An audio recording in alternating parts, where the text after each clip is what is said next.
अच्छा, चलिए सीधे इस खौफनाक केस फाइल की गहराइयों में उतरते हैं।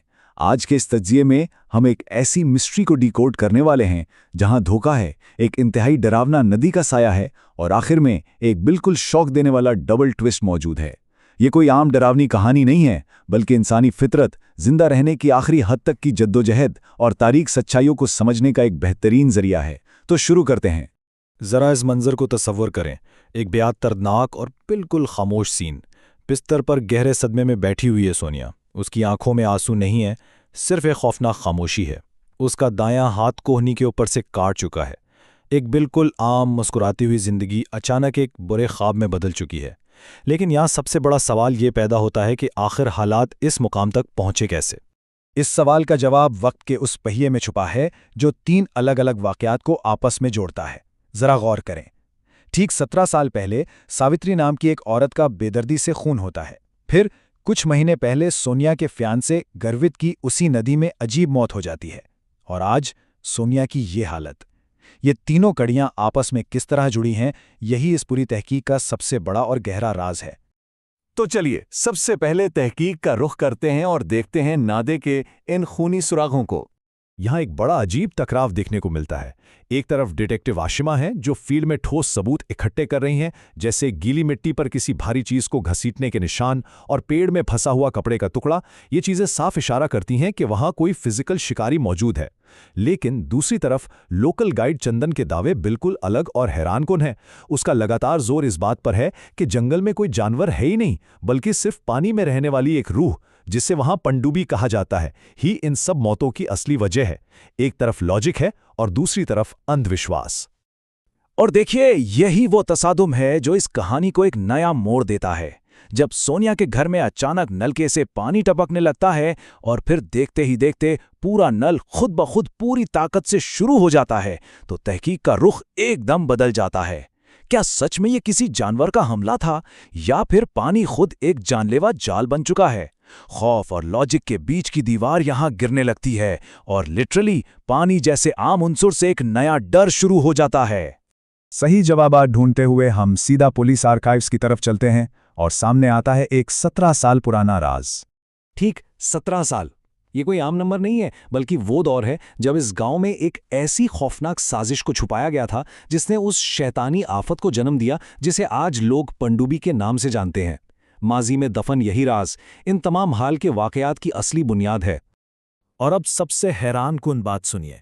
ये पनडुब्बी रात के अंधेरे में आने वाला कोई बेनाम या रैंडम मॉन्स्टर नहीं है। ये असल में सावित्री है, वो औरत जिसे गांव वालों ने दायन करार देकर बेदर्दी से पानी में डुबोकर मार डाला था। ये बदले की आग में चलती हुई एक रूह है। और जो बात सबसे ज्यादा शिद्दत से चौंकाती है वो ये कि सावित्री उसी चंदन की अपनी बीवी थी। वही चंदन जो आज यहां का गाइड बना हुआ मासूमियत का नाटक कर रहा है। इस कनेक्शन को समझते ही डिटेक्टिव अशिमा सीधा चंदन के लॉक्ड ड्रॉर तक पहुंचती हैं। उन्हें वहां क्या मिलता है? छुपाई गई अखबार की कुछ क्लिपिंग्स और एक गीली साड़ी का रहस्यमयी टुकड़ा। ये सबूत सीधे तौर पर इस बात की गवाही देते हैं कि चंदन का इन ताज़ा मौतों से सिर्फ ताल्लुक ही नहीं, बल्कि एक बेहद जुनूनी और एक्टिव किरदार है। वो इस पूरे खौफनाक खेल का एक मास्टर खिलाड़ी है। और यहीं से मौत का ये असली जाल अपनी पूरी शिद्दत के साथ बिछाया जाता है। यहाँ चंदन का एक कबूलनामा उसके पागलपन को बिल्कुल बेनकाब कर देता है। वो फखर से मानता है कि उसने जानबूझकर लोगों को इस एंटिटी का शिकार बनाया। उसका अंधा मानना है कि उसका मरा हुआ बेटा उस मॉन्स्टर के अंदर जिंदा और अमर हो चुका है।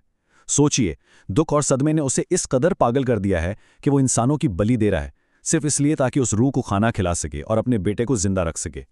ये किसी इंसान के गम को वहशत में बदलने की इंतहाई डरावनी मिसाल है। लेकिन वक्त हमेशा एक सा नहीं रहता। मौत का ये जाल तब एकदम पलट जाता है जब वो रूह सीधा चंदन पर ही हमला कर देती है। यहाँ सावित्री की आत्मा अपना सबसे बड़ा राज खोलती है। चंदन ने ही उसके खिलाफ साजिश रची थी। उसने सावित्री को दायन साबित करके इसलिए मरवाया था ताकि वो अपनी दूसरी नाजायज पत्नी को घर ला सके। शिकारी खुद अपने ही बिछाए हुए जाल में बुरी तरह फंस गया और उसके अपराध की सजा उसे वहीं उसी वक्त मिल गई। चंदन को तो मौत मिल गई, लेकिन ठहरिए, इस केस फाइल का सबसे बड़ा और आखिरी धोखा तो अभी बाकी है। जाहिर है अब तक यही लग रहा था ना कि एक ट्रैजिक लव स्टोरी थी, कि गर्वित सोनिया से प्यार करता था और उसकी मौत एक हादसा थी।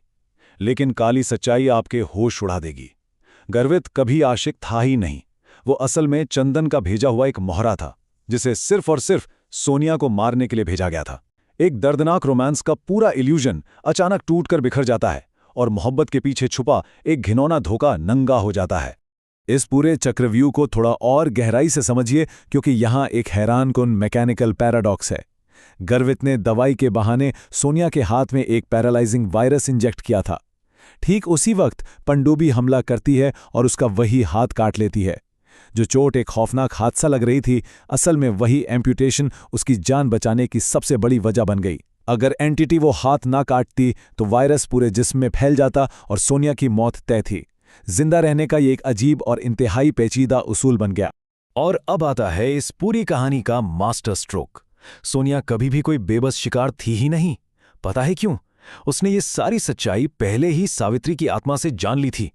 उसकी वो खामोशी, वो सदमा, वो सब सिर्फ एक बेहद शातिर नाटक था।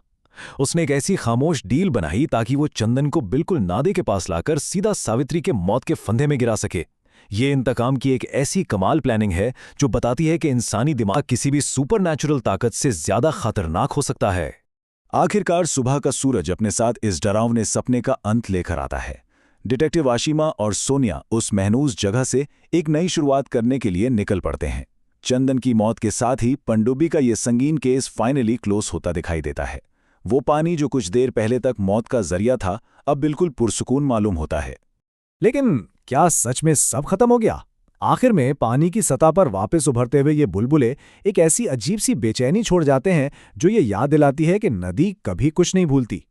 जब तक किसी और इंसान की नफरत, उसके धोखे या दुख इस सोई हुई ताकत को दोबारा नहीं बुलाते, ये खामोश पानी अब किस नए शिकार का इंतजार कर रहा है? ये एक ऐसी डार्क मिस्ट्री है जो समझ आने के बाद भी आपको आराम से सोने नहीं देगी।